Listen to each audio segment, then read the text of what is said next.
Take two. Catchacast, welcome to all the newcomers in this new issue and special issue of Catchacast. Our fellow fans are used to the French language, but today we are not speaking French because we are going international with my buddy Felix. Hello. Mate, that was the most awkward. No handshake. The most awkward, I'm gonna go international with my buddy.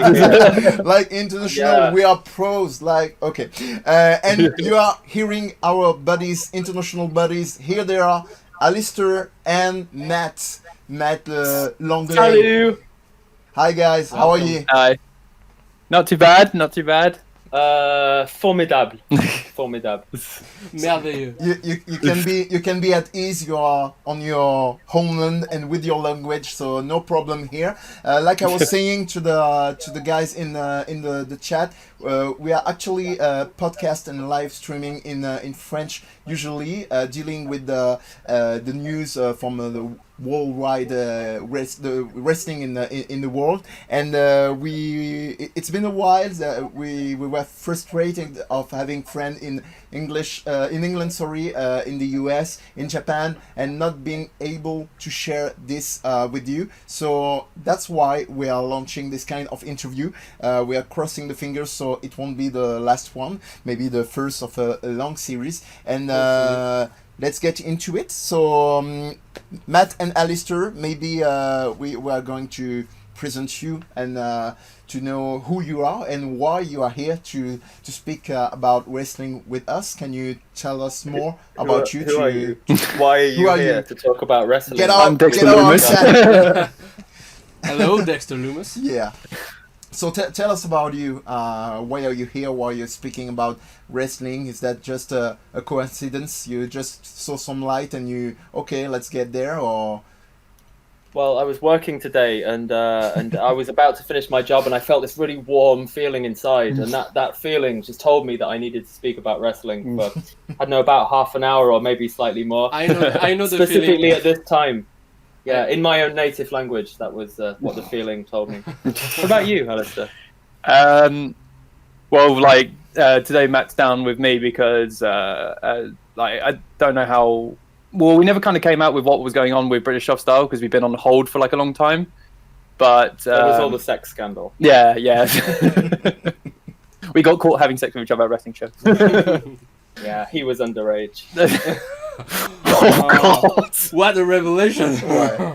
Newsflash. No, it's what I explained earlier to the guys and saying now, it's just like I'm moving soon to Barcelona, and basically me and Matt are hanging out for like the last weekend before I'm off. So for context, I'm leaving to join my fiance in Barcelona, and and then like as we were talking earlier, me and Matt, what we will try, depending on like our work schedules and everything, we'll see if we can maybe take British Off Style to a kind of podcast documentary form, and which could potentially be easier because basically I'll take on all the load of work, and it'll keep me busy when I haven't, because I still got to find a job over there. But it would give me time to kind of do some projects and show off like new stuff to companies, because strangely, British Off Style got me my job that I was in for a year and a half in Laval, because that's where I live right now. And I started working as a video editor for an accounting company. I won't mention the name just out of personal reasons. But when I presented my work, British Off Style came into the conversation, and like they checked it out and they thought it was like really funny. They said like, you seem to have a good sense of humor and your video editing wasn't supposed to be funny. Well, it wasn't. It's supposed to be like super serious. I hated you back then. Yeah, that's true. I still hate you. Let me know next time. Come on. But so we're just we're hanging out, and you kindly requested us to take part in this podcast, which we look forward to taking part in. And so we're going to talk about British wrestling and wrestling. Yeah. for us. Who are you guys, and what are you guys doing talking about wrestling tonight? He's Mehdi, I'm Felix. Yeah, and And we are just Catchacast. we just love professional wrestling. And I Okay, like wow. I like how he's like doing the referee. You know, you were mentioning we contacted you, and it was like, you know, this guy. Anyway, so we have the big picture about you. We didn't hear you, Matt, for the time being. So tell us a little bit about you too. Me, hi. Yeah. I live alone with a cat. It's fun. So that makes us true. The cat's great. It scratches me and stuff. It's fine. That's the closest to physical violence I get Classic right now. cat. Classic cat. So yeah. I what else do I do? I sit at home and play guitar a lot because you know I hate my job. So you know it's fine. I mean, what can I tell you that's not really depressing? Maybe about Maybe stop there. Damn. Okay. Okay. Maybe. let's Maybe we talk about me another day let's- after I've seen my Okay. psychologist. And after I won the lottery. So thanks for being there. Bye bye. That's a good plan. Yeah, see ya. It's like I'm fucking leaving to go enjoy my fiance and have a happy ever after. Where's my anti-anxiety tablet? Maybe can you tell us both how you met and how you started British Soft Style? I met him because we both lived in the same town and are both English, and that's literally enough for people to push us together. Well, it's for like more context, it was when I moved to Rennes. I moved I was looking for an apartment because I worked in a pub in Rennes, and I was looking for an apartment. So I found one, and my roommate at that time, his girlfriend knew Matt and another friend. And one evening I was working, they came to join me at the pub, and I had just finished my service. I'd been to a party at your house that you wasn't at. Before I moved in, I think. Yeah. And then basically, we just got chatting and everything, and we didn't really talk about wrestling at that time because we didn't know we liked it. He didn't. Neither of us knew we liked wrestling for a good maybe year after knowing each other until he saw me in a t-shirt.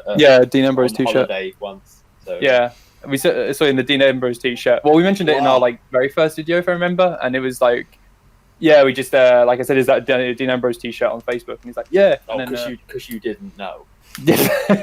Before it was cool. Before the mucks. Yeah. Well, it's like before he got completely shit canned by WWE and made him look like such a loser, and now he's actually doing well. So good for him. And Yeah, so he looks evil now. And so how do you talked about creating British Soft Style? Yeah. That's So, what we want to know. You I have think it was met, my idea. you know Yeah, each was- other, you are wrestling fans, but I knew he was a video editor. I also knew he hadn't been doing any video editing for a while. Yeah. So I was like, hey, why don't you do a project, and why don't we Work. make it about wrestling, the Yeah. thing that we both like. I think it was because of the rise of like what culture was getting quite big. Yeah, I wanted to rip off what culture. And by the time we actually got anything together, that was the same week that they all left. So Yeah, it that's was true. the same week. It involved what culture, but the other real question is did it involve alcohol at any point, making the decision of going to British Soft I Style? don't think making the decision. The shoots involved alcohol. Definitely kicking the hell out of each other. In bedrooms, involved alcohol. Yeah, greased up and Okay. everything. Okay. But well, it's because we could do a great video now if we did one where we needed like we use COVID rules and we can't get within a meter of each other, and we have if we have a social distancing match. 1 I meter. don't know how we pin each other, but like we can work it out. Like I have to throw something at you that knocks you out, I guess, and then that's technical knockout. That's I win. maybe the project for British Soft Style returning to YouTube. Well, we can do it. We don't even have to be in the same room. We can do it via Zoom Yeah. somehow. I can just like punch him from another country, and from another plane. yeah, maybe that. I don't know. We'd have to think of the logistics. But I reckon there's something in there that could work. Okay, but talking about British Soft Style, can you tell us maybe what's the concept behind it? What's the style of video you're Is there a making? concept that we just rip off a name? Well, it's because it changed a lot from the Yeah. conception to the end. Because when we were first coming up with the idea, we had been watching a lot of. We were doing kind of like what Culture was doing, but like just for our own fun. We weren't recording. We were just watching. Not in the news and stuff. Just in the stupid stuff they would So, also like, do. Yeah, we were watching because I have a retro projector. Projector. The projector, and what we Matt had the WWE Network. So what we'd do is we would project it on my wall, and we would watch the events, and we would kind of. That's how we started. Yeah, so we would predict like who was going to win, and basically he had his belt, and then we started the whole thing about the prediction. That's why on our title belt it said like prediction champion, and I could have totally brought that. It's in a shit. I've been wearing that now, even though you're probably the champion. Technically, I am. Who cares? I got the belt. That's history. But, we know it's fact. You are the champion. Look, the guy who's got the belt is the champion, right? Like, this is. Of course. You gotta fight me for it if he wants it back. But we just basically it started with the predictions. Then when I was over at your place one day, we talked about like creating the concept having this channel, and then we started with the documentary. So we went off with this documentary about wrestling in France. It was talking about wrestling in France, and then getting random people on the street who have no interest in wrestling, getting their opinions on stuff, which would obviously be stupid because they don't know anything.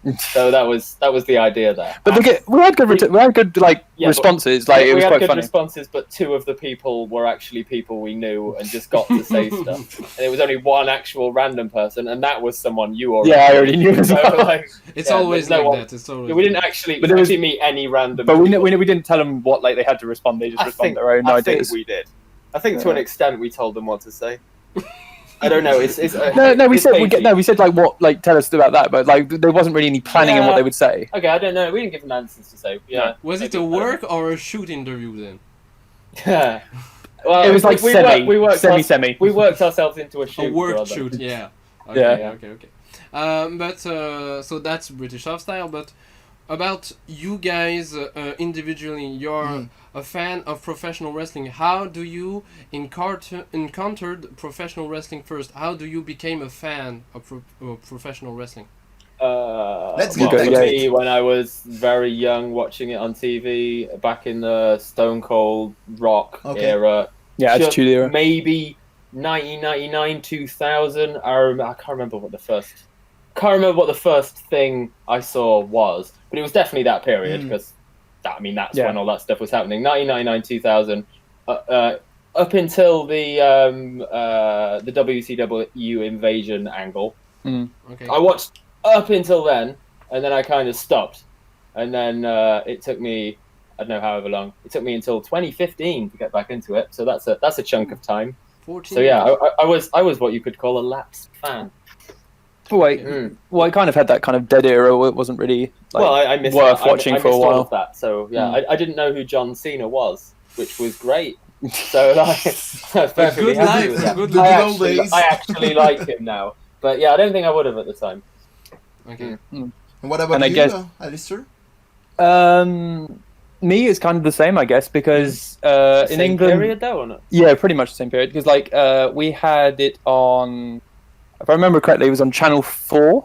That was before when they had a couple of weird pay-per-views on it, and then they cancelled. Because we had in England we have our Channel 4 isn't Channel Plus. It isn't like this paid channel. It's just all part of the package. I didn't ever see it on that. I saw it on Sky. Oh yeah, so you had Sky. I had basic television. At one point I had cable. So cable box, and I was watching it non-stop, and then my parents took that away because I watched it way too much. I would spend my whole day watching wrestling on the cable, and then basically I had to deal with just watching on a Friday. I think it had SmackDown. I only watched some sort of repeat where any chair shot just stopped here because they weren't allowed to show it hitting. Yeah. Well, France did that for a long time. Yeah. So I was watching reruns at a time when children are allowed to watch TV. But I guess me it was watching on Channel 4. WCW was on as well, which was cool. So I got to kind of mix between both and watch both. I remember enjoying WCW a bit more because of Wow. I think the presentation I preferred, because it's why I like a lot of what AEW does now, because it gives off that very WCW vibe. Yeah. Like the setup and the art style and the names and everything. I thought it was like very WCW-esque. But WWF won out for me because of The Rock and Stone Cold and all these like characters. And then like I used to rent cassette tapes from like when rental was like a big thing. Okay. And at my local like rental store, they had like WWF, and that was it. I just used to watch what was on TV and then never have access to any of the pay-per-views. So I'd just see the build-up to stuff. Yeah. And then, oh, hey, the champions changed. and here's like a 2-minute clip of what happened. Yeah. Only photos. Yeah. Well, okay. And I was never going to convince my parents to spend 50 or 60 pounds to let me watch something in the middle of the night. Well, that's what, like pay-per-views were so bloody expensive. Oh yeah, pay-per-views weren't like. That's why like the 10 WWE a Network now is like Yeah. sort of a great concept, because you can actually watch. I think WrestleMania was like Everything, 60, 70 pounds. Yeah. Like Wow. that's When you that's, could just buy it on. That's a lot of pounds Yeah. for a every, floor. Yeah. every, Definitely. every month, yeah. Mm. But so what made you stick around? So you couldn't watch the great matches on pay-per-view, but you talked about characters. Is it the characters that made you stick around and become a real fan who you asking? on the long run? Well, both of us. Because for me, it was definitely partially the characters. Like, yeah, I'm definitely into characters, so that definitely was a big part of it. But the physical violence of some guy hitting another guy round the head with a chair for a very long time, especially the Rock Mankind in that I can't remember what the It was Royal Rumble. not an I Quit match. Yeah, I Quit match. where the Rock just went for it far too many times. Yeah, That was shoot as well. Yeah, I know that. Yeah, that's what kind of did it for me. Yeah, I don't know if that should have done it for me, but it did it for Gives me. off a quite psychotic Yeah. vibe. The violence. Yeah. He looked nearly dead after that one. Oh, violence, love it. Yeah, pure physical violence. Yeah. Is what I like. Yeah. Can you put your thumbs up, Matt, so we can do Again? it a GIF? Yeah, violence everywhere. Okay, thank you. we got it. I was thinking about the landscape of the wrestling in the UK. So you told us, Alistair, about the fact that it was on Channel 4. So besides of Channel 4, And there were Sky, and yeah. Sky. But there was no Well, it's other the same other product, channels. yeah. The other one were only on the cable, No, so you had to pay. no local professional wrestling. No, on there TV? was. Well, Well, for me there was, because I lived in Enfield, and Do you have a local station? No, it wasn't that. It was a funny fact as well. Supervision, which is the company that made all the DVDs, like distributed the DVDs and cassettes, were based in Enfield. So they were the ones that did all the distribution, and they were based in my hometown, which was quite funny. And there was like, I think I went to one show of my whole time in Enfield. Do they mean on TV though? No, but just in general, like all around. Yeah, but basically on TV at the time there was WWF, there was some WCW. No ECW, There like was just nothing else. yeah, it's just that. Yeah. And like if you wanted no, to follow, no local things on any obscure channel. No. There was nothing. no British shows. Like what I was mentioning is like there was one in near Enfield that I went to, which was like no one famous. It's all like just local wrestlers, which was fun, which was quite cool. And I saw that as a kid, and like that was like my first time being exposed to it in like real life. Okay. Which was like really cool, but like for all the London shows where it was in WWF, it was like super expensive to go and everything. I never saw any shows as a kid, but my mum, when she was younger, she used to go to shows at there was like a pier at Cleethorpes, it's a seaside town where I used to live, and but you'd have like giant haystacks and the British Bulldog and stuff. You'd have like big names, but it was like in the 70s or the world of sports era. Yeah, well, but they would do tours, and she used to go with a friend, and she used to enjoy that. Which I mean, I wish there was no wrestling shows in my town when I was a kid, but yeah, there were when she was. So yeah. So what was the fan base like in England or in the UK? Because if there's no local shows to everyone. I mean, when I was into it, when I was into it when I was at school, a lot of my mates were also into it because they were all watching the same stuff on TV at the same time. Yeah. So we were all into the same stuff and watching it together and talking about it at school. But we weren't going to local indie shows because we were children and there weren't any local indie shows. But yeah, we still had WWF to watch. It was like any of those crazes like Pokemon and all this stuff. It was just really big around that. Yeah, well, Attitude Era was like what? Attitude Era. The late end of it, right up until 2000. That was really hot time. Well, especially because it was the Attitude Era. So for kids, it's like amazing because it's like this, like wrestling was like. Maximum you get like 18 when there was blood, but like the rest of the time it was like super PC. Everyone had PlayStations and you'd all be playing the Attitude game, and stuff, and I guess that it's just because they had like the sticker books as well, you get for like the World Cup and all the stuff that you get those like sticker books. So like would collect that. There was cards, there was action figures. Like I used to have like a massive case of just like action figures. I had all the WWF era ones. I had like a steel cage. Transportable ring. I'd none of this stuff. You should have kept that. It's worth a fortune. I know. It's so stupid I got rid of it. But I think it was my mum when we moved. Like she just tossed it in the trash. But that's sad. Yeah. But I had like literally. It was like a case. It was the ring. You lift up the mat and you could put the figures in it and then close it and carry it around. And I remember when I was flying from England to France to see my grandparents. Like I got stopped in customs. Like I was 8 at the time or something, and they like just wanted to check out. Yeah, they opened it. They wanted to play with it. Where's Where's the Undertaker? I was like, you know, with the guys on the customs, a pity the fool. No, that's Randy Savage. Okay. Yeah. It was just that. So like, I guess what really brought kids in at that time was just that it was. If you couldn't watch on TV, you could buy the cassettes. Like you could buy them in the stores. You could rent them. You wouldn't know to if you hadn't watched it on TV. It's the TV thing is what was. Because like I wasn't up to date. There was a WWF magazine as well. Were they also magazines and things like that? No, there was. Yeah. Well, because we didn't have internet at that time. Like the internet wasn't as big. Like it was just starting to like come up. And if you wanted to follow the results, you had there was a sport there was like a non-official wrestling magazine which was like Fight Sport or something like that. It was called something like that. That one had results of all shows, so you could catch up on results of WCW, WWF, and all other like companies. Like and then like when TNA started existing and all that, you had that in there. And then you had the WWF magazine that turned into the WWE magazine, and like that had like interviews, results at the end. Like you could have results from the latest pay-per-view. Nothing of the like SmackDown and Raw, but just like the pay-per-views. And like sometimes you get posters and stuff. And I had like one poster, and it was like a poster of, I think it was Tori Wilson or something, and like in bikini. And my mum like took it away from me. She said, "No, you're not having that." Okay. That was my like first sexual exposure to like how divas looked and everything, and I was just like.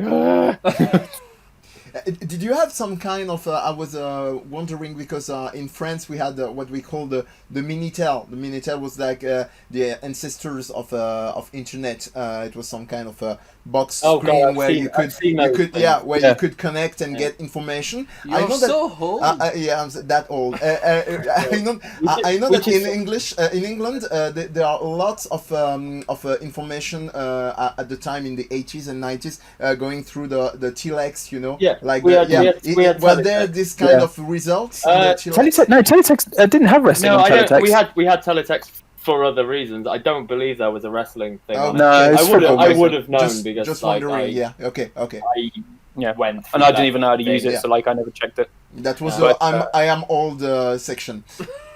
Back to you, Felix. The young section. Well, I think now anybody that's was born in like the 90s or like a bit earlier feels fucking old now because. Thanks for reminding me. let's just go past the age. But that's what pees me off now, because when I look at like last time I went to London with my fiance, and we were in Hamleys, which is like a big like toy store in London, and they have like the WWE section, and I used to love picking up figures, and I was looking at them, and I feel so jealous of the action figures nowadays because they look really cool. Because like the old WWE Before figures, you didn't really know who they We're were. ve- well, like Triple H always looked really weird. He always looked like he had like some kind of face problem. Yeah, but he does have a face problem. Yeah, he has a He's massive weird. nose, He but is like, really- He's always he is really weird. Yeah. don't talk about my nose. Too late. It's Great a impression. known problem. Good Yeah, impression. I don't know why. So fast. Triple H always goes. So fast forward to the 2010s.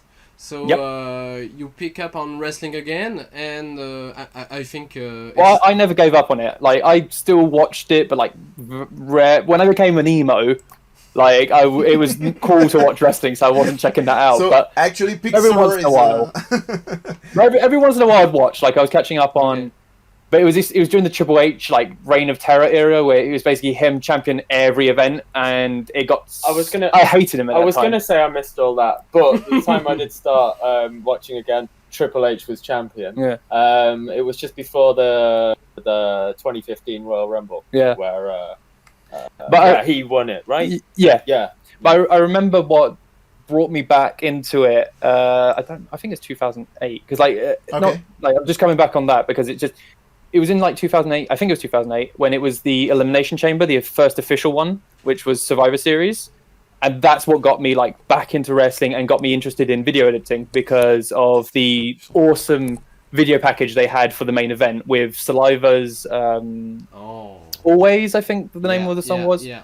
And just how dramatic it was and how so over the top and like an action movie trailer. So like it got me so into it that I loved watching it.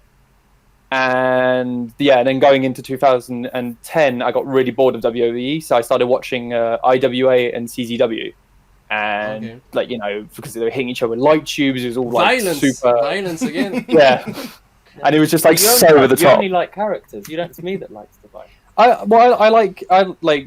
I was always like a fan of the like Undertaker. I liked, but I was never like super fan of him. Like I was like really into The Rock because I just liked, because when you're a kid, you're like poo poo and all these like stupid things. And when he says like stuff like turn that sumbitch sideways and shove it straight up your candy ass, like it's just like.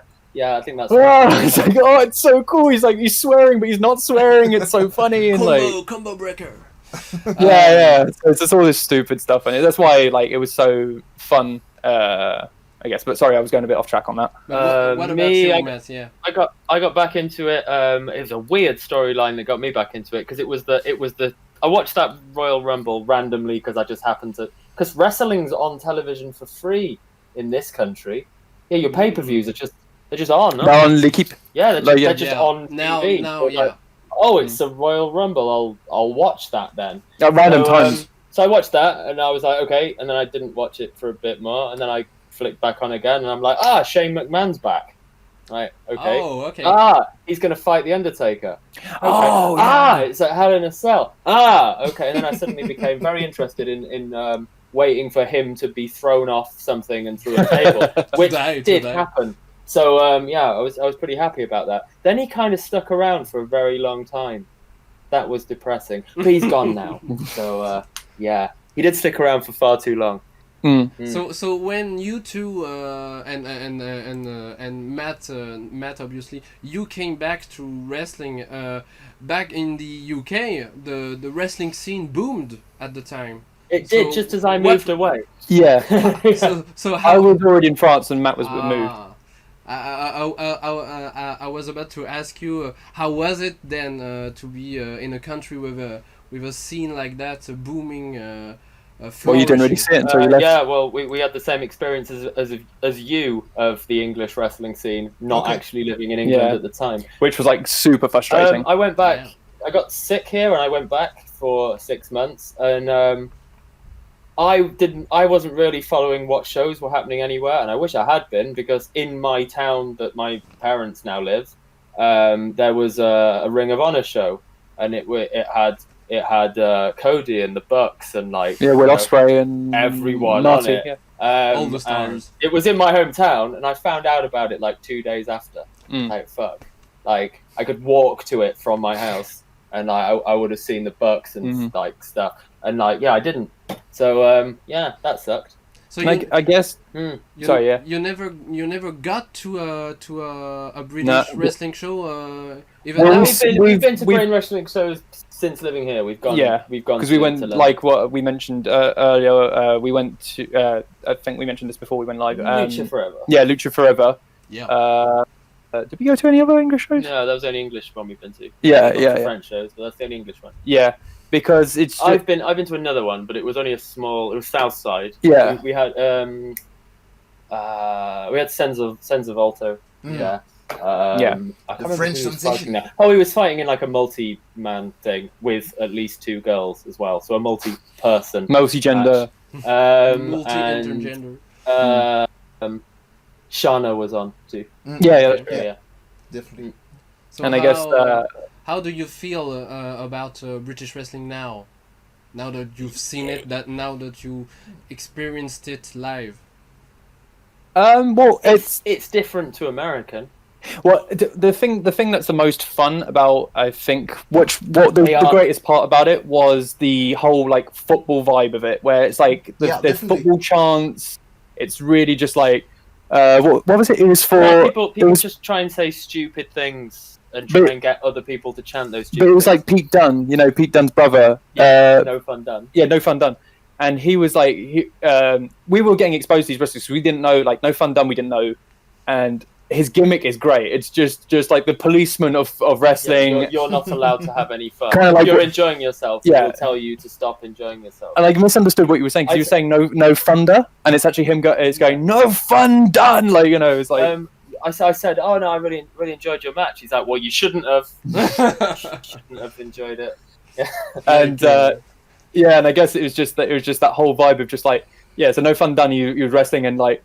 And there was some chant. It's like you're a wanker, and it's just all these like different chants that just like, and like Pete Dunne used to have one when he had like a top knot haircut, like a man bun, and they used to say you've got a pineapple on your head, you've got a pine, and it's all like football related chants. So it's Someone had, I can't remember who it was. One of the wrestlers had something written on their balls. And who was it? I think it was Dunne. Yeah, you got no fun on your cock. Yeah, so something like that. You got no fun on your dick. On your dick. And- Yeah, you got no fun on your dick. And Now now he had no fun on his dick. Like he was asking for it. and now pineapple is trendy because we had Pineapple Pete on the AEW. But I'd like to get back to what you told us, Alistair, about the football vibes, like the kind of pub vibes. I totally agree because I went to like 2 or 3 shows. 2 or 3 shows in the UK.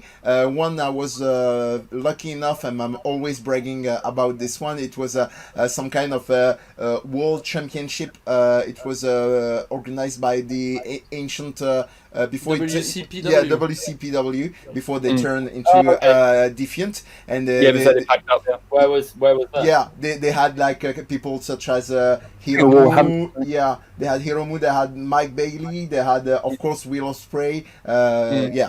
And that was funny because there was the ring, and just aside there was actually some kind of counter, a pub with beers and stuff, and you had this kind of you just had to switch from your chair to get your beer just to say that's what That's how it should be. Yeah, because we were like down in cans of Heineken or something. You need to be drunk. Like you don't need to be drunk to enjoy wrestling. Like you don't need to be, but like being able to be drunk and enjoy wrestling is definitely to get a good the thing. choice. It's a plus. It's a plus. As well, we mentioned this because this is our little bragging point as well.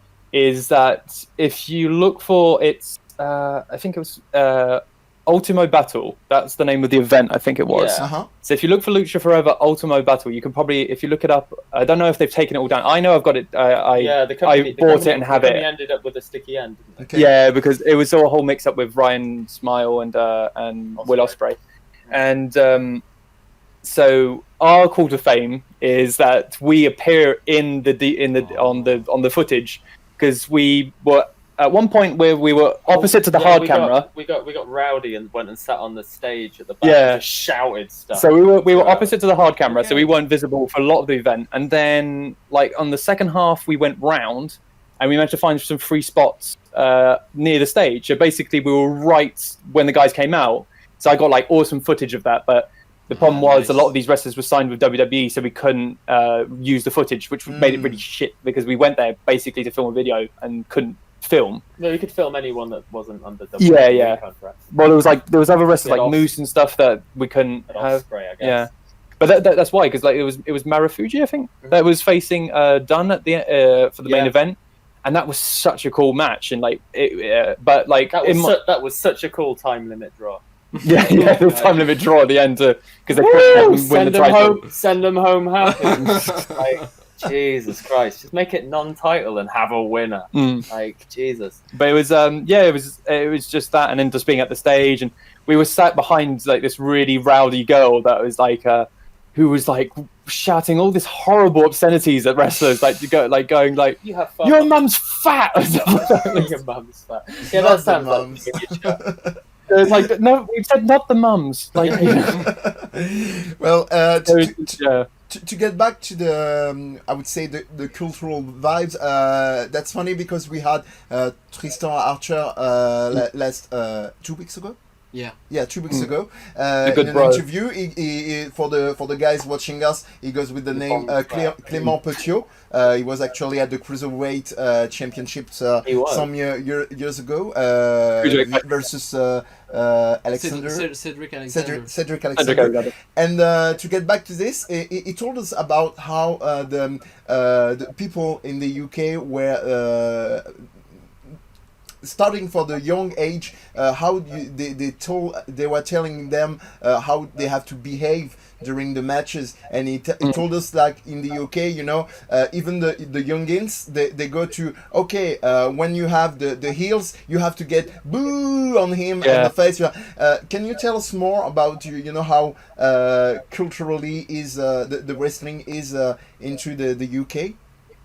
Well, in England, I guess it's like in England we're, I think, kind of like England can be very smarky. It's like a lot of people that even if we're not smarky, we're rowdy. Yeah. So we don't necessarily like to follow rules. So if there is a good guy and a bad guy, but the good guy looks a bit stupid, we're gonna shout that guy looks stupid, even if we're supposed to be. And that's if we're not that into wrestling. We're just going to do that naturally. But you've seen what happens when Raw comes to Manchester. And they put a show on, and you've got, I don't know, Roman Reigns fighting someone, and everyone's just like, no one's reacting how you would expect. And they have to eventually just like cut the sound to the crowd, and they can't cope with it, and none of the segments work.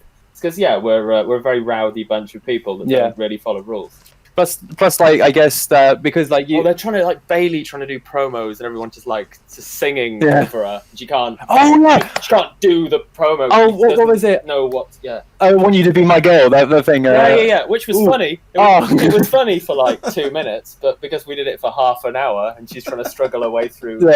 Like a promo, it was mental. Yeah, but I guess it's because like Marty Scurll, like the whole villain gimmick, he's a heel. But like everyone in England loves that kind of concept. Loves the umbrella, everything. It looks super British, so it works so well for everyone, and people love that. We like sort of British gangsters and stuff. Yeah, and like then you had like Pete Dunne, that was like I think a wrestler, but he's also a really nasty sort of violent man, which we also like. So there's not a villain. There aren't really faces and heels like in England, really. You get like the super heel, like. Right, with everything going on, it's a bit complicated talking about these wrestlers now. But like Jimmy Havoc, he was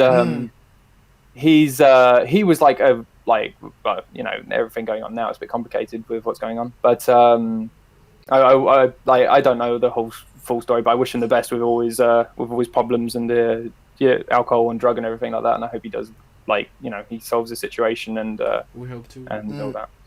But he was the symbol of kind of like a wrestler who was a cool heel, but managed to like really get the crowd to hate him because he was like, there was like that whole segment where he was trying to cut like Will Ospreay's ear off. He had like his T-shirt was like "Die Havoc Die." So it was like, he had the axe, and it's just it just shows like these kind of wrestlers. It was just. you had to really work hard to be like super hated or like super liked. So it was always that. It was just like we never followed rules. We always like chanted for who we wanted to chant. And I don't think it necessarily ruined wrestling because people knew, like, they did follow slight rules, but like it was never kind of like a clear line. Like, you know, you could support whoever you support whoever you want. You support the guy you want. Yeah.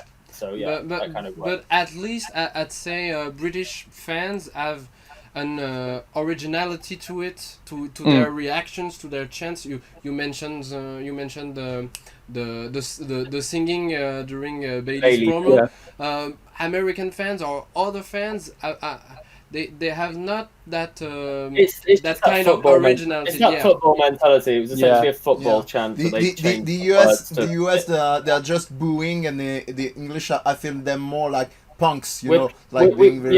yeah, that's it. We're trying to fuck things up. So they give you a plan of this is what we're doing and this is how you're supposed to react. So we just don't do any of that. So it doesn't work. And don't tell us what to do. Essentially, it's a punk attitude. Our crowds are punky. But would you say it's what makes British wrestling different, or identity maybe? Yes and no. It's not just the crowd. Also, I don't know if this is definitely just an English thing, but the way a lot of the wrestlers come up and they start really, really young, like Paige and stuff, like how old, like they're stupidly young, and she like, that's the sad story about her career, is like it burned really brightly and went out just as much just as quick as it came up.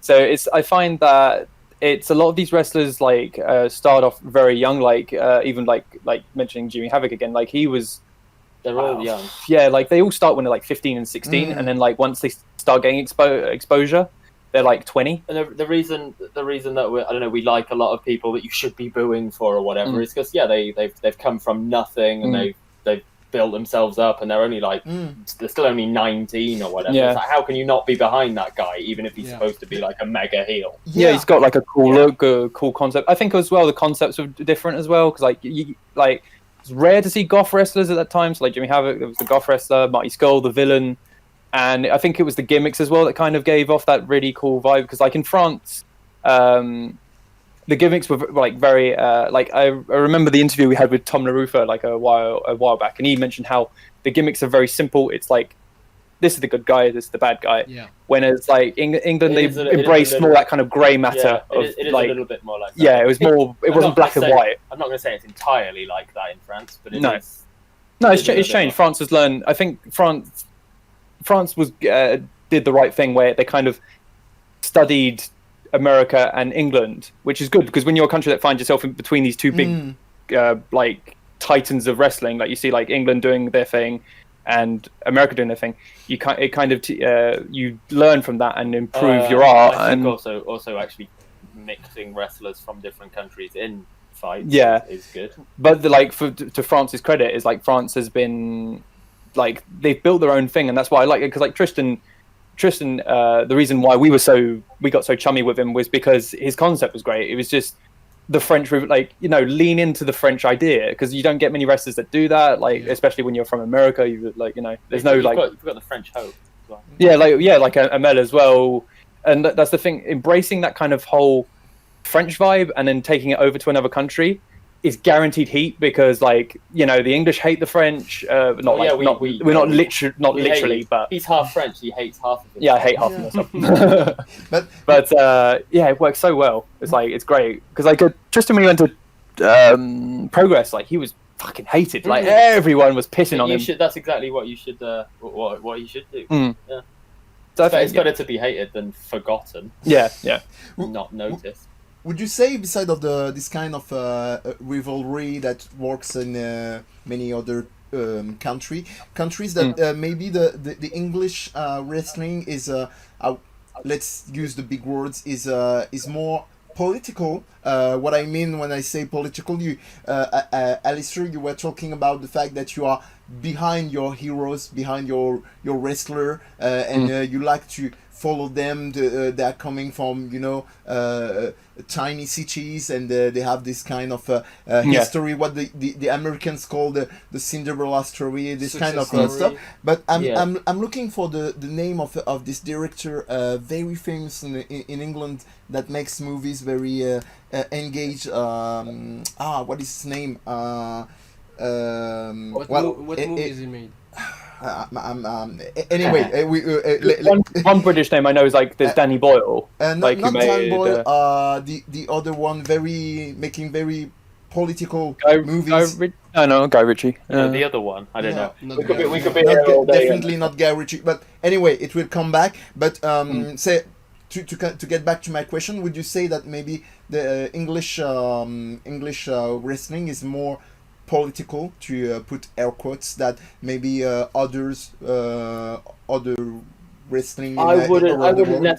I wouldn't necessarily think so. I think maybe it's the opposite. Like, it's Okay. it's so tongue in cheek and like obviously not real and obviously full of jokes, and it's a performance. It's more like fun. everywhere else. It's fun. I think If anything, in America they take it more seriously. Yeah. If anything, we Yeah. take it far less seriously.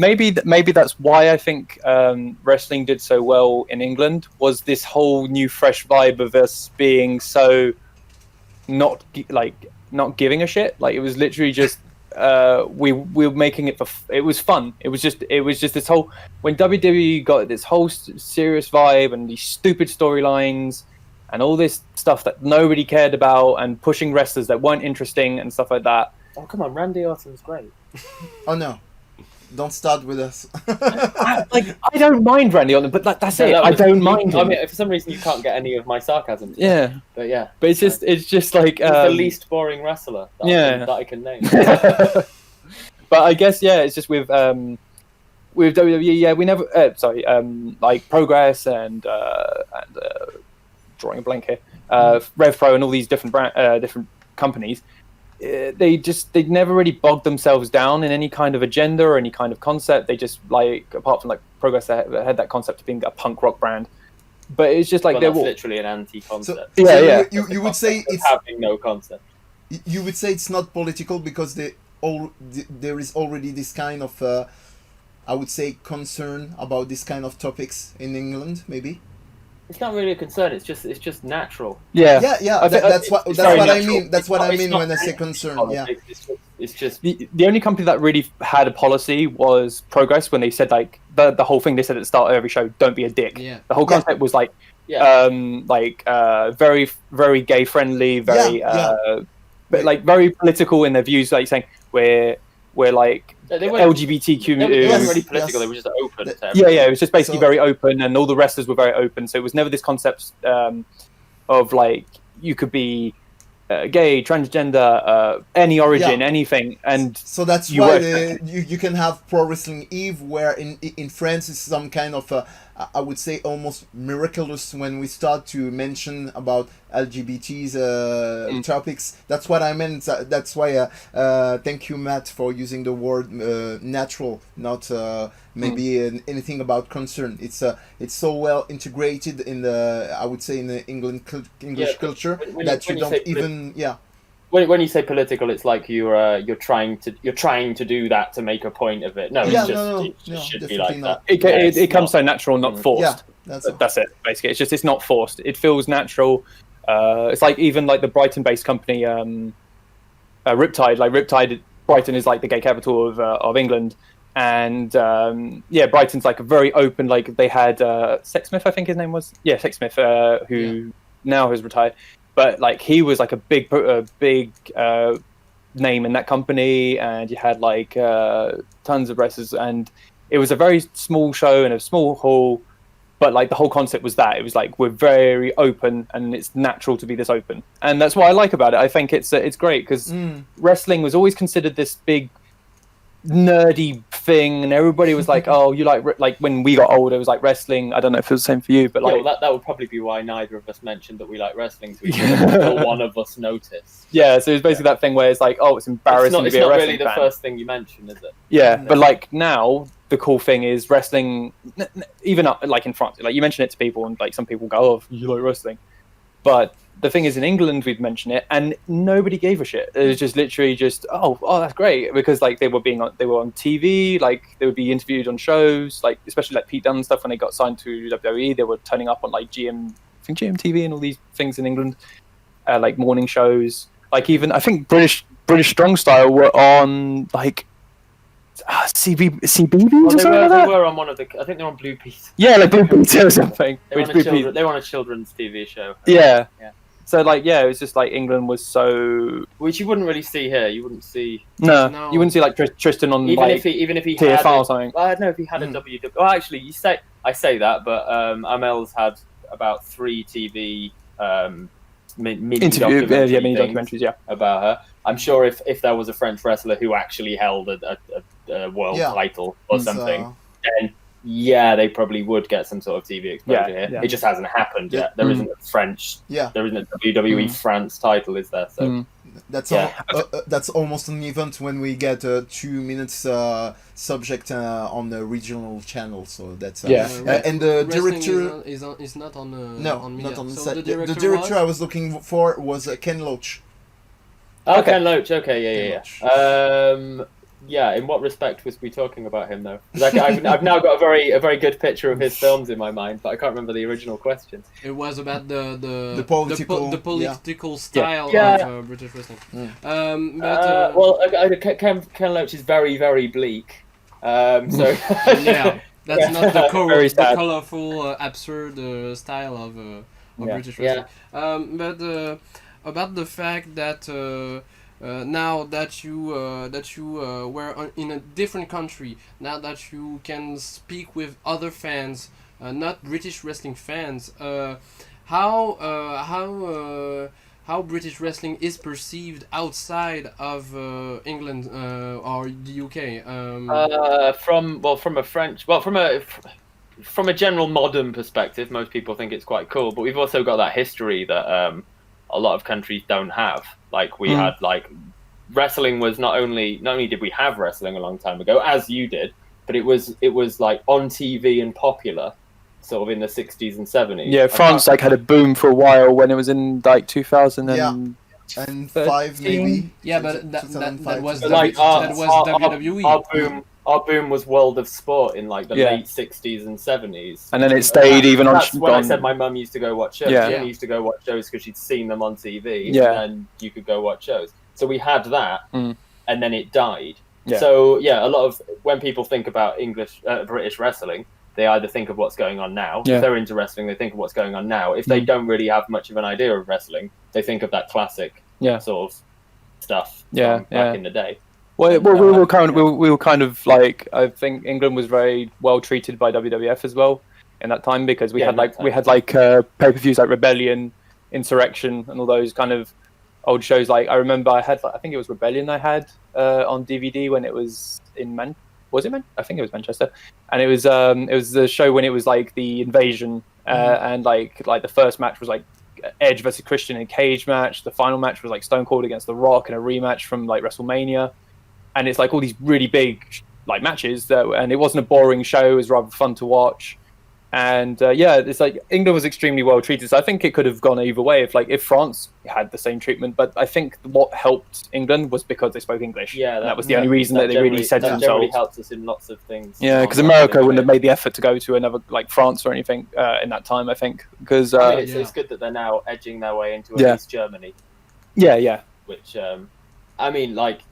They've put their foot into Europe with WWE UK. They've not. Sorry, NXT UK. They've. They're still talking about doing other NXTs. UK, but a lot of the wrestlers are from Europe, so it is just the toehold into Europe. So, but would you say it's the language barrier that makes countries like Germany or France or Spain separated from that Europe scene? And I think that's definitely why they chose the UK as the first non-American NXT. Because I mean, they could have, like to that same extent, they could have even used Mexico, but they didn't. They went with the English-speaking country. Plus, I think you could have had like something Mexico with its history and it's engraved in the culture. I think the thing is though, they don't really need an NXT Mexico. No. They got AA, they got AAA, they're AAA in there. They can just. hire Mexican wrestlers like they always have done. Yeah. So they don't need that. They've got a supply of Mexican wrestlers. They don't really have a very good. Before they didn't really have a very good way of getting European wrestlers over because they didn't have really any close contacts with any small independent companies. Yeah, and I guess to do that. I guess we can say without kind of getting big-headed, it's like England, I think, brought a whole kind of refreshing vibe to WWE because at that time it was getting very samey and kind of boring with like the talent they were bringing up. And when because NXT was like interesting because we had like Finn Balor and all these wrestlers started joining, and like for me, like my honest to god like favorite WWE wrestler right now, and I've been a fan of theirs for a long time since indie, like everything, is Johnny Gargano because it's such a natural character to be attracted to. He's naturally likable, and his heel run at the moment is like so well played. It's like it gives off this real big-headed vibe that he's got, and I think that's these wrestlers is what we want to see. And I think that England was like very close to that, where they had wrestlers that were naturally attractive, like not in the like aesthetic wise, but in that's their funny. skill and everything. That's funny coming from Dexter Loomis. So sorry. Just there's a few reasons. There's that. There's the language, and then there's the fact that at the time before NXT UK was established, we did have a massive scene of wrestling that was becoming very popular, which wasn't really existing in other European countries. Germany a bit, but only a bit, not like... Plus, massive shout out to English wrestler that I feel is very underrated, William Regal. Always was, like, he was for a long time in the Attitude Era and such a great wrestler. He was naturally dislikable, you didn't like him, and then when he started getting like more, like now that he's with NXT, it's great, he's got his backstage thing. And like just when the end of his career, even he was hated throughout his whole career. Never was a face. If he didn't screw up his wellness policy violation during his push, things may have been different. Yeah, he could have been right up there. But we would have been the first English world champion. Yeah, we're not going to get one, are we? We're never going to get one. Potentially with Pete Dunne, maybe. Yeah, maybe. But they would have to mega push him, because he comes off as small and scrawny. So like compared to like Roman. You forget Nick Aldis, Magnus in TNA. Yeah. That's world title. Which is talking WWE. Yeah, we choose not to kind of reference TNA because I don't know, especially during that era as well. It was like the Dixie Carter reign of terror kind of. Yeah, but and like Hulk Hogan and all this. He holds the NWA world. Yeah. But jumping on that TNA subject, I think TNA was very big in England in the late 2000s. Yeah, we had on Sky. It was to a point. I was not watching it at that point, but it was. People were watching it, but then it. I watched TNA for quite a while. Like I liked watching it, especially when. Let me think. Because I have like a best of DVD of AJ Styles because like AJ Styles was like automatically one of my favorite. Really liked who else? Like Samoa Joe is pretty cool, but it's stupid because we're basically mentioning these wrestlers and where are they now? Obviously, but TNA I like because they've got Sami Callihan who didn't work in WWE and was treated like. I think not well. Like I think there was a lot to do with his gimmick. They just didn't play with it well. Yeah. But he didn't have the style that WWE liked because he'd be like spitting in his hand and like watching it drip from his hand, and smack people, and he was naturally disgusting and everything. And I think that WWE didn't like that because they like clean characters and stuff. Yeah. But TNA did the British boot camp. That's true. Yeah, and they were they had Mark Haskins, if I remember. Yeah, there was kind of the first. Big American company to reach to young British and to British talents like Mark Andrews, Rampage Jackson. So there was Marty Skrull, I've just said his name as well. Mark Haskins, you said? Yeah, Mark Haskins. Who else? There was also Rockstar Spud. Well, now Maverick. TNA had they had good ideas. I think the only problem is the company was mishandled, and I think that now they're kind of getting back to a kind of good format. but it's kind of lost its spark that it used to have, because it was that alternative, and now they're kind of edged out because of AEW. Yeah, they're in like maybe 4th position in America. Right? Yeah. But to be fair, you know, I think it's a great alternative when you're a bit bored of what's going on. Like AEW is good, but it gets this little moments where you're not exactly super chuffed with what they're doing. But yeah, I guess like no. To be fair with TNA, they've Impact now. They still exist. They're still going, and I can only give respect to that, because that is just a great idea. And plus, when you see wrestlers like Sammy getting good, what's happening with NWA though? They might be yeah, they might potentially be totally out of all money and stuff, and now be screwed up. Oh, was it? Yeah, and they're having money problems. Yeah, and their lead writer has been embroiled in the latest scandal. Oh yeah, and has gone. So now they don't have anyone to write storylines. Yeah, Billy Corgan just stated yesterday that NWA is not shutting down, but is in standby, because they're losing wrestlers, writers, and all stuff. He's not really a booker. He's got good ideas, but he's not a booker. Yeah. So, and now he doesn't have a booker anymore, and like the whole idea for NWA Power and everything came from the guy I can't remember his name. Dave Lagana. Yeah. That was all his baby essentially, and it was great. That was a really, really good thing. Yeah, I mean there was a load of screw ups, but not the company's fault, but like with Jim Cornette and his racism and things. It's always racism or sex that screws this stuff up. But why can't we have nice things? Yeah, but because there's always idiots to ruin it. Still talking about bad things. So you mentioned obviously the movement hashtag speaking out, and a lot of British wrestlers were David Starr. We were wondering if we were going to talk about this, and we were like, oh, we shit. have to. There's a reason we've mentioned very, very. They were not the only one, but yeah, of course. I think we were by far the largest amount of wrestlers. They're all. Yeah, I think we were the worst. So we're basically all sex perverts. Yeah. Is it changing? No, it's fine. It's fine. When that 16-year-old girl did that thing, it was legal in my country. That's never a good response. It's never good when you have to defend it in that kind of way. I know it would be illegal here, but there it was fine. So, yeah. Stupid. Just stupid. But all that kind of bad stuff, is it changing the perception of British wrestling now? I don't know. I don't think a lot of people I don't think there's many people that started getting into wrestling and then are like, oh no, I can't watch wrestling anymore. Maybe they think, that person I liked is actually a dick. Maybe that's true. So definitely there's now wrestlers that I won't follow anymore, but that's not going to stop me liking wrestling. Yeah, I don't think it's killed out like British wrestling, because like it's still such a strong component of WWE. But I do think that a lot of brands have suffered for it, because like Progress has suffered a lot. It will screw up companies. Yeah, I mean, like a lot of brands are suffering because of that. But I mean, not only just for that. Like you've already got COVID, so you can't do anything. So any shows you have managed to put together, you now can't book some of the people for. Yeah, they were already having a terrible time, and now they're going to have a more terrible time. And it's just when you look at the roster, you just look at the roster of wrestlers that have been pointed at, like Jimmy Havoc, Travis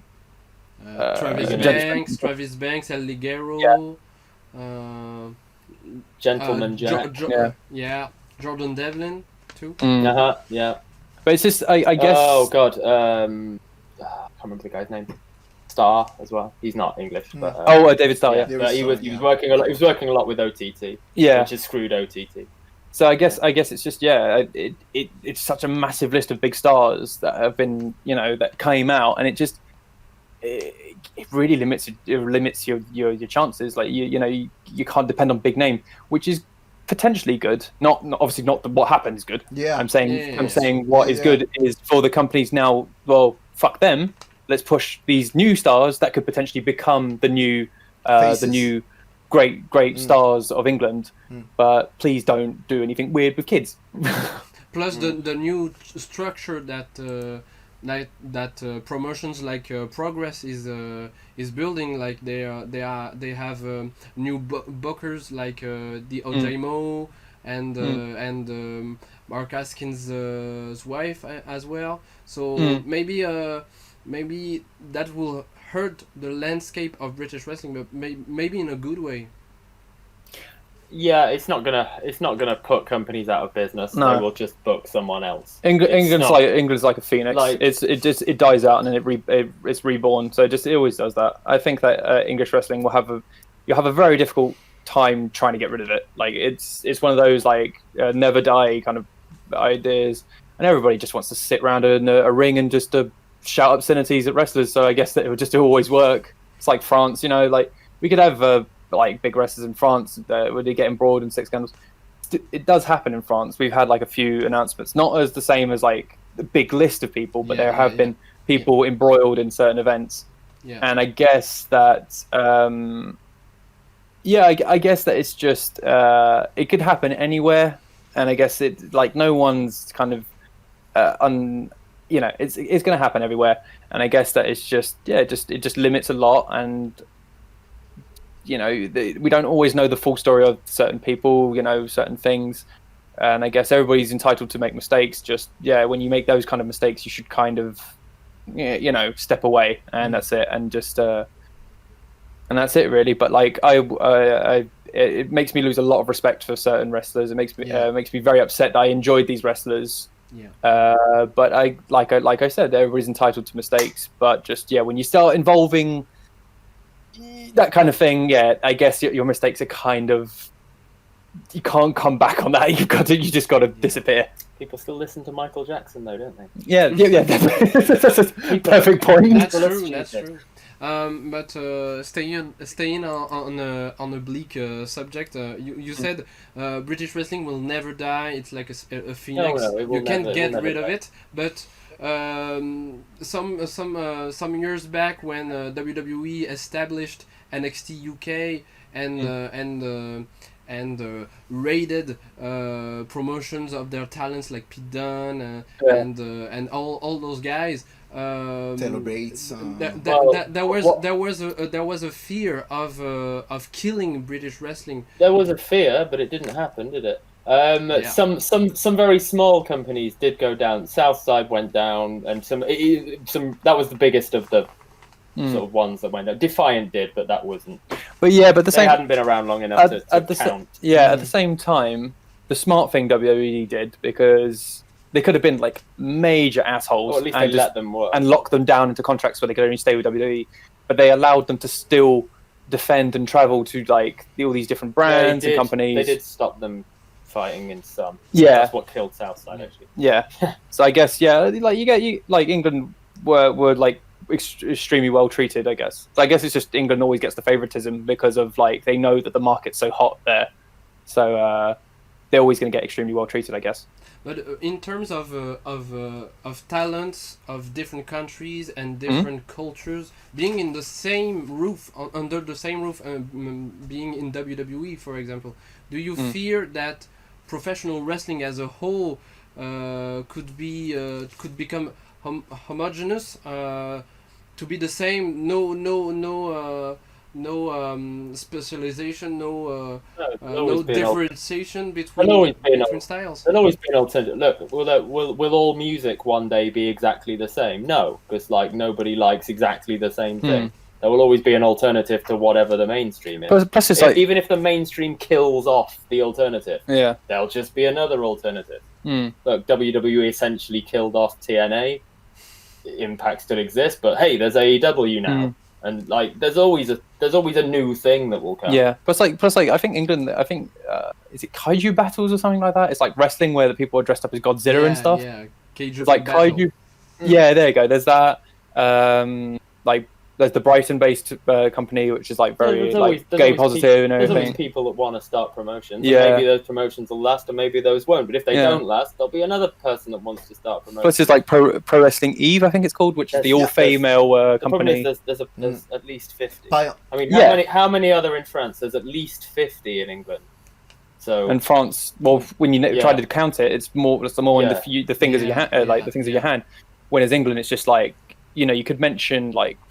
For a Progress, Rev Pro, Oh, I don't know wrestling the in- names of them all, but Yeah. there are a lot. But like, that's it. There's You a lot of lose really, track. There's a lot of really tiny little ones. Yeah. So, So you want in America too, No, obviously. that's America, okay. If you have 100 some more question, or maybe I had one more question about French professional wrestling. What do you think French professional wrestling has to do to be on a level? Yeah, APC represent. What has to French professional wrestling has to do to be on the level of exposure and importance on the world of professional wrestling, to shine outside of France. I can answer a little bit, but I can't start exactly with going from what you have now to shining outside of France. You have to. There's a few steps, of course, before that, and those steps might be right. APC, for instance, where do they put on shows?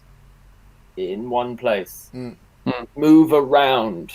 Yes, there's other promotions in different places. Yeah, but they've started their kind of series that they got now, which is a good concept. Move around. All of the companies in England move. Maybe they only have 3 or 4 places they go to, but there's other companies that also move around. If you move around, there's more people that can come to shows and stuff. Yeah. If the only place I can see APC is in Paris, and I don't live in Paris, and I don't go to Paris much, how am I going to know or care what's happening there? Yeah. Like, the only reason I will go there is because I already know people that are there, and I know that it exists.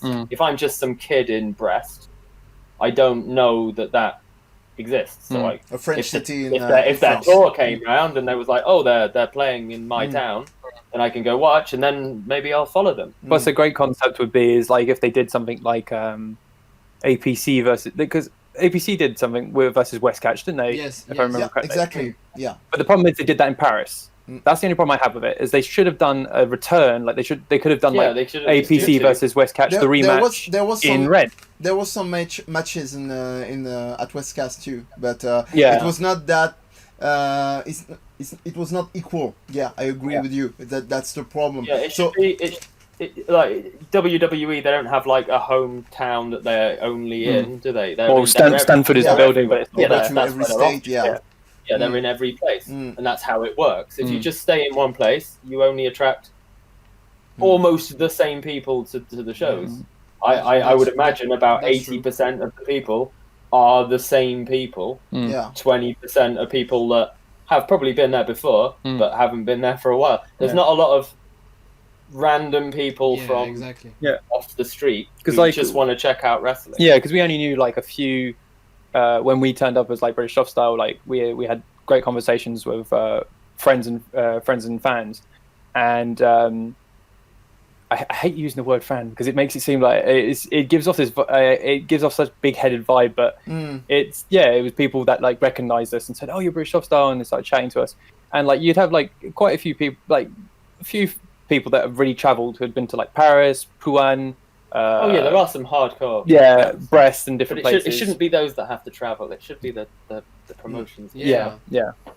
I guess, but the thing is, in France, because the market isn't as big, I think it would be a big gamble to travel. That's how you would get it big, though. You just make sure, like there is more than one big city in France. If APC also, they only have to choose one other city and then establish that, and then another city. Lyon. Exactly. At least let's say like 5 or 6 cities. Go for the big ones. And little steps. One city and then another city, and then keep going back to these places. Marseille, Lyon, and then you can have the same size thing as they have now, but spread over 7 cities. Yeah. And more people can come to that. And potentially to ease some people in, you bring like I don't know, you get one of the big names that you can get to come over. Yeah, you get big name talents at the APC shows anyway. So just do that. But that's definitely not the problem. And not only the APC, we got the Atlas, we got the West Catch, we got they are a lot of talents. They are all territory based regional. Things. They're all. This is our area, and this is where we are. What was it? What was the? I can't remember the name of the promotion. Rix. There was a promotion. What was it called? Is it the word stars in it or something? French. ICWA. ICWA. No, Wrestling Stars. All Star. WS. AWS. Yeah. They moved around, I think. Yeah, they're a touring promotion with mostly veterans and exports too. So that they are not really a French professional wrestling promotion Per se, yeah. per se, yeah. I know the only reason I know they travelled, because I've never seen any of their shows because they're never anywhere near me. The only reason I know they travelled is because one of the talents on would say that they just got in a van. They didn't know what city they were fighting in. They just got in the van and got taken to a city. So great. That was quite strange. Yeah, but a great concept would be is just like the great concept that was APC versus Westcatch. Then build on that. Do something where there's so many brands. Obviously, a lot of the wrestlers mingle. Like you've got like Tristan who goes to several companies. No, they all do. There's not. But there is a home territory for him. Like he. I don't know if you could count APC or Westcatch as his home territory, but like there's one where he appears the most and he stays with them. And then you get like all these different brands with their wrestlers, but obviously a lot of them, like NWC is probably one of the only brands that I know that has like their home wrestlers. Like they don't like they mix with certain brands, but they stay grow talent. Yeah, so it's a very homegrown brand. It's very DIY homemade. And I think the great thing would be is just to have that a big battle royale kind of concept where it's just like they have maybe just one company that goes around and faces everyone, or you get them all to intermingle and travel, and you have just these big events. A French. There is a French championship belt that exists. Yeah, I know. Yeah. But yeah, they tried. They tried, but they tried, but it didn't work. But why should it? It didn't work. They didn't try hard enough. Yeah. Keep doing it. We stick our doubt to have one French champion who tours all the. Yeah. We agree. We agree. Yeah. He can win every time. Like the local guy doesn't have to win. Like he doesn't have to lose the belt. But like just have him defend a belt that means something. Obviously the question was how can you sort of export? How can you get French wrestling sort of to play on the world stage?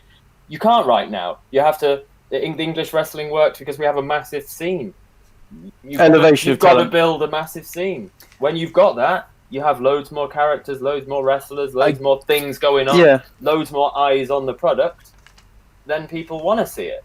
If people don't know it exists. Yeah, I guess it's a lot with elevation of talent as well. It has to you have like these big names that come out, but you need to push even the people that don't have like super exposure. Like I could name like Cross, Ravage, like a great concept, and I think that if you push them a little bit more, gave them a little more exposure, they could become like to the same level of maybe of Tristan or even Amel, like who are doing their own things now and doing well.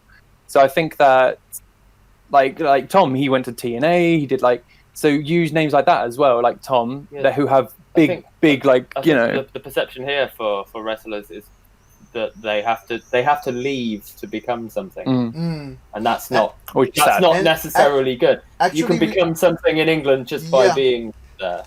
But actually, we were speaking of mostly of men, but there is a recent example with the Kira Chimera, who came to in the UK, and she actually mentioned that she was very happy of the choice she made. I don't know if you have seen any of her matches, or if you some of them, yeah. So maybe that's there is a good side of getting out of France and coming maybe back, but I agree that they have to come back at some point. Yeah, they have to. I mean, they obviously do, but it should be their home base. But if there's not enough wrestling happening to make it your home base, that's a problem. Yeah. Difficult. And I guess if you love your territory and you want to see your territory evolve, make sure you remain humble and make sure that you mention them. I think they all will. It's not a case if they just want to leave and not come back. Oh, I'm not saying that. I'm saying it's just for the wrestlers. Like when they get interviewed and questioned, make sure you strongly mention that France was where you got your start, where you built, and and that. And I think as well, like now with all these things opening up, like you guys, us, Les Rebuts, all these different podcasts or like chat shows. is great. It's great as well because it provides It's a lot not- more exposure as It's well. not like there's not wrestling fans in France. Yeah. Like if WWE come here, the place is packed. Yeah. And it's not a small thing. It's like it's full. It's full of kids and Exactly. stuff who would go and watch shows if there were shows. Mm. So yeah, it's not like the ingredients aren't there. Mm. I mean, like a certain amount of years ago, England was probably in a similar situation. We didn't have a massive scene 10 years ago. No, until like Progress and all these Yeah. things came along, it was then it So started. it's not impossible. But yeah, Progress didn't just have. I mean, they had a home base, but they moved. They moved around. You gotta move around. That's not happening here. Yeah. That's the only thing I can see that's So that's different. what's the cause? Is it the lack of investment or the lack of ambition from I don't think it's a promoters lack in of- France? I wouldn't say. wouldn't Well, say- we wouldn't say ambition, I I wouldn't guess. say a lack of ambition or a lack of investment. It's not even closed-minded. It's not like these people are stupid. Oh, we're going to stay in our town because that seems fun. It's not. It just hasn't happened yet, and it needs to. And you can't just book a load of halls and do a tour. Yeah. Who's going to come? You need to do it properly. You need to But it's slowly get this sorted out. And Yeah. I'm not a booker of a wrestling. It's difficult for us to say federation. because we're So not at all. I don't know what you exactly have to do to make Yeah. that happen. Yeah, exactly. But, That's what I was gonna say. But yeah, you do need to move around. And, When you have no experience be it in that kind of like- thing, yeah. touring bands, they play in different towns, and then more Yeah. people like them, Hmm. and then they can play bigger and bigger things. Yeah. If you just stay in your hometown, only people know you in your hometown. There's only so many people in your hometown. Which is the different thing for like a band is like a band, you know, a lot of bands, they scrimp and save, like they don't make a lot of money. When it is with wrestling, it necessitates money constantly. You know, the crew to set up the ring, the talent, it's all the different things that necessitate a lot of like investment and money. And I guess it can be very difficult for certain companies to travel and do stuff. But I think like we have no, like, you know, we're just, all of us, we're just fans that speculate about who's good and who's this and like all this stuff.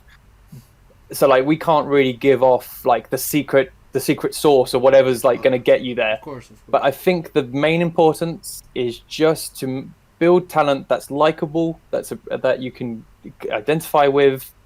You know, for like kids look up to Tristan because he's the symbol of France kind of thing. Like kids love that concept.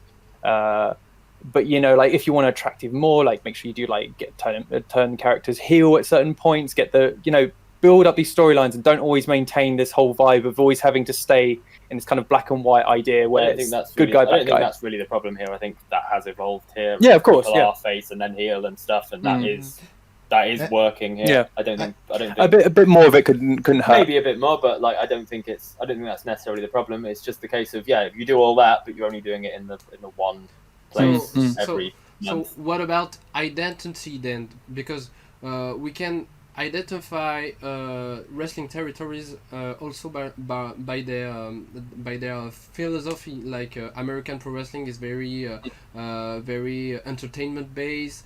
Japan is very sports based. It's very competitive. England's a brutal mix of those two. Yeah, it's very absurd in England. Yeah, you talked about it Absurd is a good word. Yeah, absurd, I would say, is the Yeah. good word for England. I thought of Monty Python there using that word.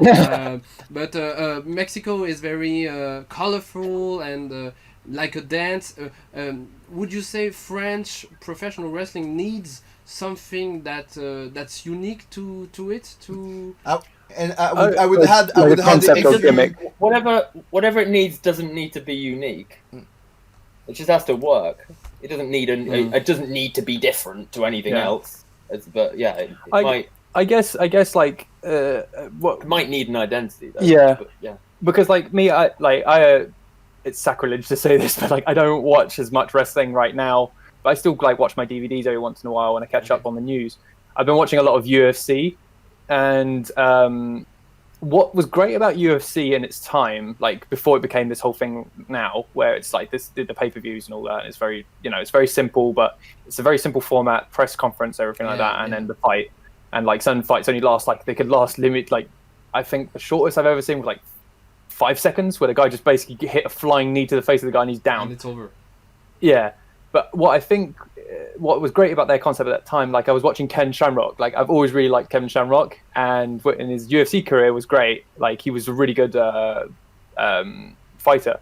but it was him versus Dan Severn, who was also a wrestler, and it was great because like the package and everything, like they had these interviews before, and what APC's done, this great idea with doing this kind of like mini series. I don't know, I haven't followed everything about it, but it's like this concept of doing a show is great because even if it doesn't travel, at least people can catch it and watch it.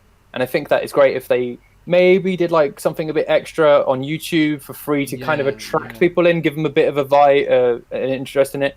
You know, film backstage, like bits. There's a lot of stuff they could do. Yeah. For essentially free, it would only cost however much they're paying a video editor. Yeah. That is how much it would cost. Yeah. And just have something that's out, at least weekly. Yeah. That people can like, even if it only has to be as well edited as I've forgotten the name of the.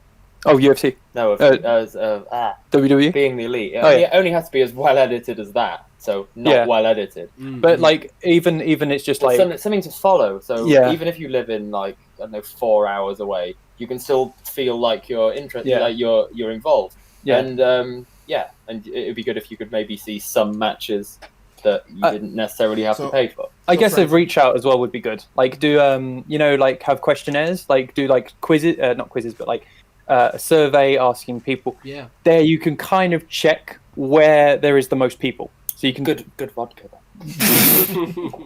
Okay. But it's like check where each person is. Like go like, oh, we have a strong public in this area, or in Brest or in Lille or in Rennes or whatever, and then that's where you can decipher choose where is your next show. Where? So things like that, and that could potentially help with the video section as well. And like what I was saying about UFC is they had this such gimmicky thing where it was like UFC saying like he was talking about Dan Severn, Ken Shamrock, and he was saying like, and it looked like a really bad promo. It was him saying like, I'm facing the beast Dan Severn, and like tonight we will see if I can tame the lion. Like it was just like horrible promo style, but like but it works, and plus it was set up like it gave off this vibe of like all these different styles, because UFC now is basically everybody wears gloves.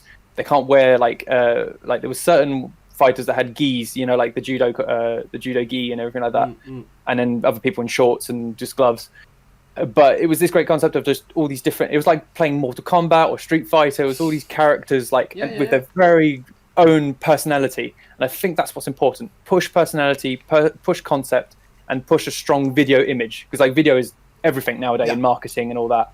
It doesn't die out because it only gets stronger. So I think that a great concept is if you can't travel, provide video, VOD so people can watch it and even have a show. And speaking of videos, but the problem is that it's starting to expand, not enough to in my personal opinion, but even Tristan Archer is saying that he's doing a great work when he's speaking about Senza Volto, because he's posting a lot of videos of stories of he's obviously doing well with that, because I've not really been following, but still I know what's going on. Exactly. And I'm not even trying to look, and I know that's working out a lot. Even if you're not following him that much, you didn't know that during the COVID he was like trying to find ways to work. He was making fun of himself about getting fatter and etc. For people like Will Ospreay, it's not a problem, because everyone as a big fan of wrestling knows a little bit at least about Will Ospreay. But when you are not that famous, it's crucial that you have this kind of vision. And I was also to get back to what you told us, Alistair, what we call transmedia, because you were mentioning Cross and Ravage, and Ravage actually to set the picture for the guys not in France or not knowing about him, is a guy picking I would say from the Pokemon universe, from the Power Ranger universe with his mask, etc. And he's very transmedia, because he's coming from design, he's making comics, he's making illustrations. So that's another way to get more famous. So just to get back to what you told us. Yeah, you've got to self-promote. Yeah, I guess it's relatable if you get if you do that kind of. Sorry, I'm just taking a selfie. I'm sorry, it's been too long. There we go. It's good. Done. Finished. Had to be done. I hope that's in character. So, But it's I guess it's just that you just need to have relatable characters, interesting characters, and maybe pull a bit from different concepts, like Ravage doing that great thing with Pokemon, and like I don't know, get inspired, like really push images and really push your concept, and just like the characters are already strong. I think they just need to make themselves a little bit stronger for maybe like a foreign audience, and also push video, push the supply, so people who are not in the country or people who are in the country but can't travel to the shows have access. That's the important part. I think that's not done enough, and I think that's the most important, is give people, excuse my language, but give people the fucking access, because like otherwise definitely. we can't follow what's going on with like West Catch or ABC or NWC. We need, like, NWC is great. They have their matches free on YouTube. They have everything, and that's the concept. That's why one of our favorite, I would say, probably one of our favorite visits of a show was NWC because of that. Yeah. But not only free, because that's once again, that's my opinion. I think that there is a problem in France. You can find it in other countries, but there is this problem of doing the shows or the stuff.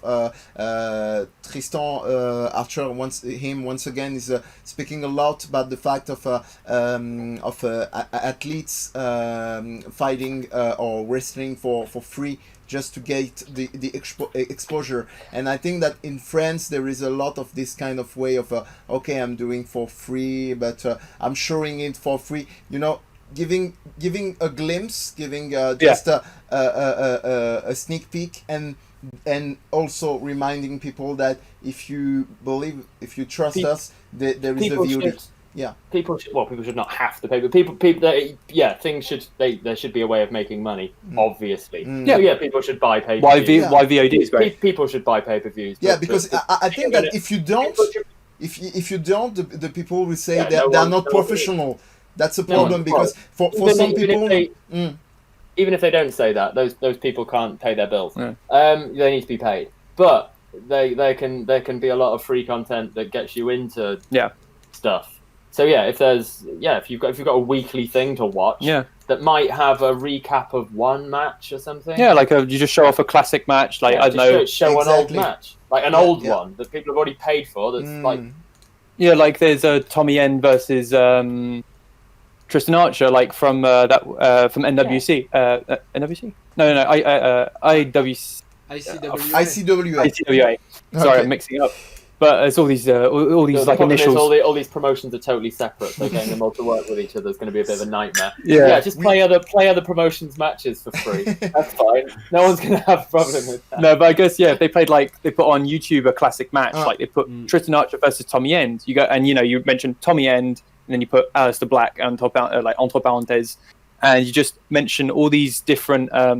You play that, then you propose a wider package if you pay for it. So you say, like, oh, pay us €10 and you can watch the whole pay-per-view, like watch this great match and the rest of the pay-per-view, which is worth it. If this is so good. I still think having a more of a current weekly YouTube thing for any promotion, even a roundup, should have that. A regular basis is the key. Have that. It should advertise that there are shows that you can go to. It should advertise there's a pay-per-view coming up. You should get all the build-ups for the pay-per-view from that. They should treat that like your television show, and then your pay-per-view is where you can even get your money. You can even potentially reach out, like companies can even, like, this isn't like us opening an invitation, but it could be for plenty of people, sending out to different podcasters, like reviewers and all these people, like contacting them and saying, would you be interested in doing a roundup about our show? We send you like footage, you watch, get contract signed, so like they don't distribute the footage and stuff, but like get them to watch and then come give a roundup and say that you can check out this show, this price, the shows here, or you can catch their footage, their VODs.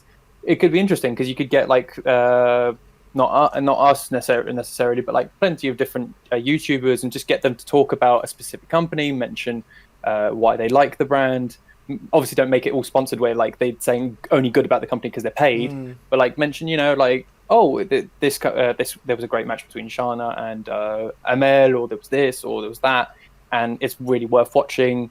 And like, and I feel that this talent is like getting big because they got a cool concept and stuff. It could be there's plenty of ways of pushing it. I think it's just you got to look into media, I guess, probably. Maybe media is the best. Back to a really old point with the moving around thing.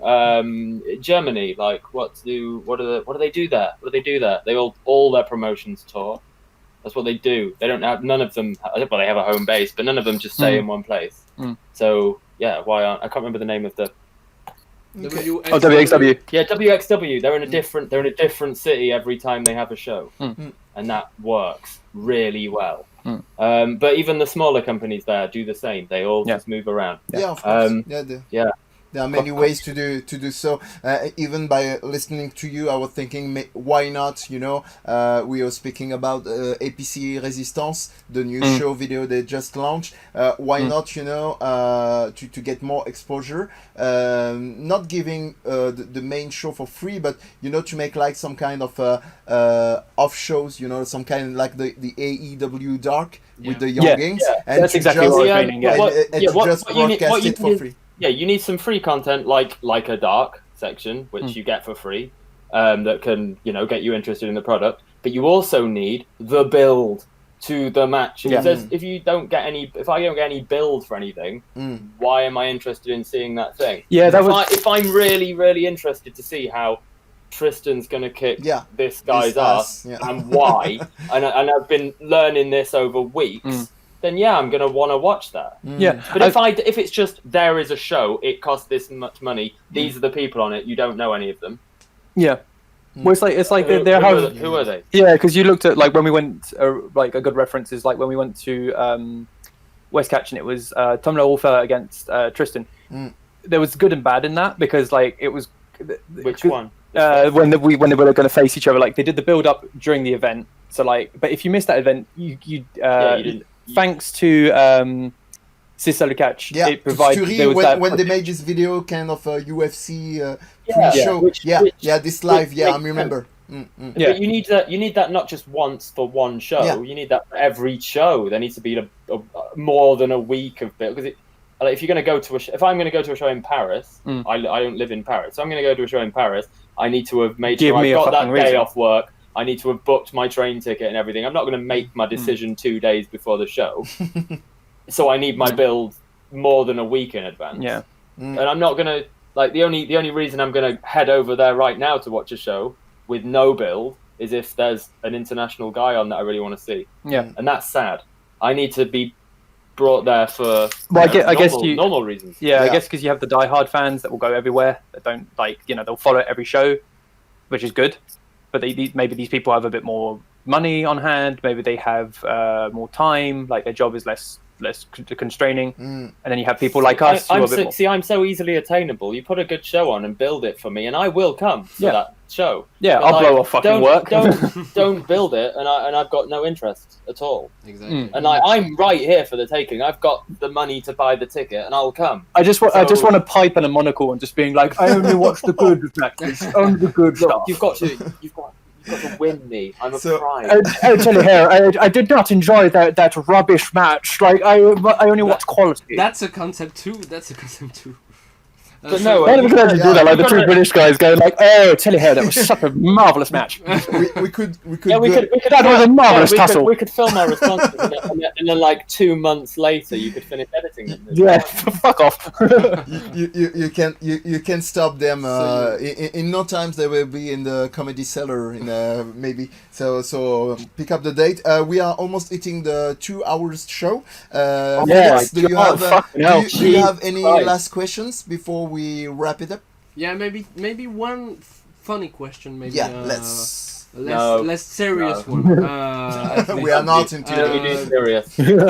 So on Catchacast, on our podcast, we like to designate some wrestlers by boys or girls. So that's my boy, that's my girl. Yeah, meaning that wrestler that is not universally liked or respected. Yeah. But I can't help but love.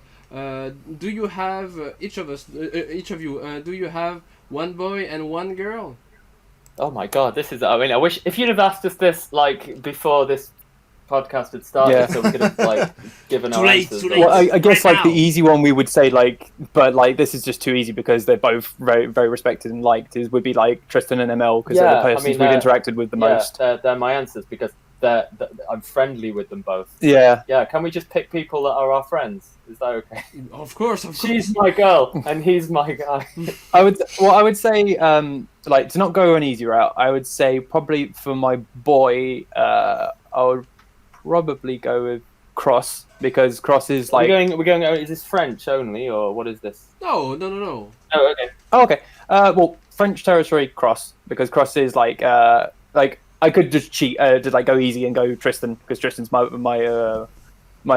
But like, yeah, I would go with Cross because Cross is like definitely interesting.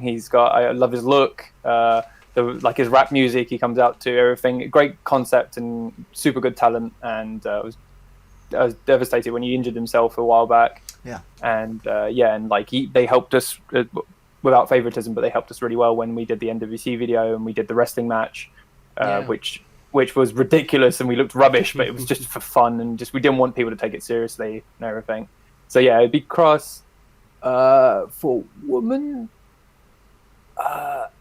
if I don't go with ML, it would be Shana because Shana is like great history. Now she's in AEW, which is great.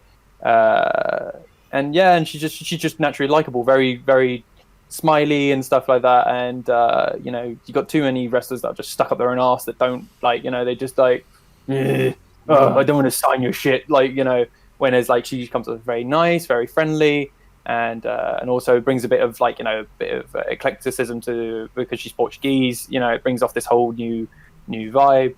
And also Napoleon's like that's a boy.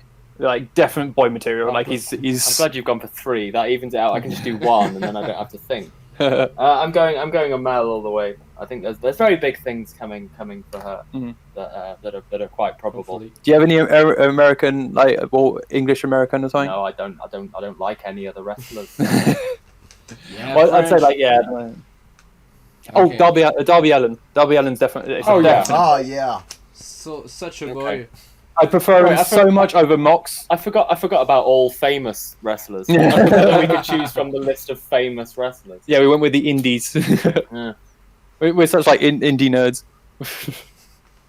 We had to. But I'd say that. We're not going to go too far. Otherwise, we could spend hours going over who's a boy, who's a Of course, who's got. but we hope when you are installed in Barcelona and Matt with the proper setup, we get back to speak with you and you will do us the pleasure to come back. I think that's it. So you can hit us on our social network on the Catchacast. You have seen it during all the show on this side on the right. You can also hit Catchacast. Yeah, thanks. And you can also hit Matt and Alistair. You'll get all the informations on their Instagram and their project. Even when I'll do the edit of the video, I could put the newest one. So you can follow his cat pictures and his guitar playing. If you want to see me covering like very girly songs and playing with a cat, then follow my Instagram. And then you can watch my boring life of becoming soon a married man. You get all the information and if you watch them both, you can see the monstrous stag party that I'm going to have to throw for him. Whoa. And It's going to be torturous. And don't forget, even if it's British soft style is kind of in standby for now to check. No, it's definitely happening. It's just he's very slow at editing. It's been about a year and a half since. You've got some footage that's not come out. Yeah. He'll get it done. My final cuts. He'll get it done. We can't put it out now. It involves someone who's been embroiled in a scandal. Yeah. So. But check it out anyway. Yeah, but like we mentioned, we're caressing the concept of a podcast. We'll see, because there's a lot of podcasts and stuff, so we want to do something original, and we'd have to compose maybe an intro and have all kinds of we want to do it legit. So hard work. And go streaming, guys, and you just have to convert. You can have both at the same way. Listen We could to- play in listen characters to of the British men, like just going, "Oh, that was a marvelous tussle." I love Oh, fantastic! Yeah, Oh, man. I want that. I want that in my ears. now. definitely. Reviews. You have two others. Reviews as British Tolkien's talking about wrestling. You just sound like Broken Matt when you do that. What's the name what's the name of this comedian on Netflix? Matt Alistair? No, there's this one, with the different setup with different colors. Is a redhead guy. I don't remember. I think his name is Matt Alistair. You can do this kind of duo. We want this podcast. So anyway, any final words, Guy? It's all yours. Well, if you want to take us off with that. I don't want to speak for Matt. I'd speak I'd for the both of us, but I don't want to speak completely for Matt. But I'd say that it was nice chatting wrestling again because it's been a long time. It's been a little while. Thanks. Yeah, so that's why It was we've come up very with two interesting, fucking hours. Also, I've got some pieces of advice for people, and that's stay at least 1 meter away. Wash your hands regularly. Yeah. Sneeze into your elbow, Please. and you cannot wear a mask if you're sat down. I think that's the virus only travels when you walk around. And, Stay safe, everybody. Yeah, stay safe, and Stay then safe. let's take this shit and then go back to chanting horrible obscenities at people, wrestlers. Yeah, and to stay in the British spirit and to quote the Progress, stay safe and don't be a dick. Well, Don't be a dick. thank you so Don't be a much, dick. guys, and thank you in the chat. We see you around. Bye. Love you guys. Bye. Catch you Thank soon. you guys.